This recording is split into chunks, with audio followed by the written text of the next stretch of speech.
Perhatikan apa yang disebutkan oleh Nabi sallallahu alaihi wasallam dari hadis Jabir bin Abdullah radhiyallahu taala anhu, anna Rasulullah sallallahu alaihi wasallam mara bis-suq dakhilan min ba'dil 'aliyah wan nasu kanafatahu famarra bi jadai asakka mayitin fatanawalahu fa akhadha bi udhunihi thumma qala ayyukum yuhibbu anna hadha lahu dirhamun faqalu ma nuhib annahu lana bi syai'in wa ma nasna bihi qala tuhibbu annahu lakum qalu wallahi law kana hayyan aiban fi li'annahu asaku fa kaifa huwa mayyitun faqala an-nabi sallallahu alaihi wasallam fa wallahi lad dunya ahwanu 'ala Allah min hadha 'alaikum.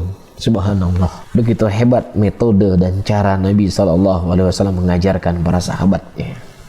Nabi sallallahu alaihi wasallam berjalan melewati pasar, sementara banyak orang yang berada di dekat dengan beliau. Kemudian Nabi berjalan melewati bangkai anak kambing jantan yang kedua telinganya kecil. Sambil memegang telinganya, beliau bersabda, siapa di antara kalian yang berkenan membeli ini seharga 1 dirham? Orang-orang berkata, kami sama sekali tidak tertarik kepadanya.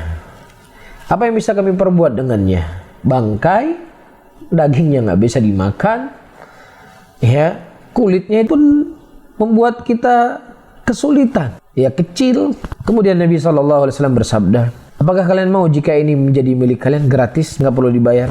Orang berkata, demi Allah, kalau anak kambing jantan ini hidup, pasti ia cacat karena kedua telinganya sangat kecil, apalagi dia telah mati. Apa kata Nabi SAW? Fawallahi la dunya ahwanu 'ala Allah min hadha 'alaikum. Demi Allah, dunia itu lebih hina bagi Allah daripada bangkai anak kambing ini bagi kalian. Subhanallah. Ternyata ini yang kita perebutkan setiap hari. Ternyata ini yang kita habiskan waktu kita, ya, sebelum subuh sampai malam.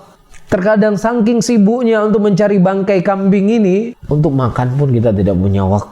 Untuk menikmati apa yang telah kita dapatkan, apa yang telah kita hasilkan, nggak ada waktu. STA TV, media syiar Islam.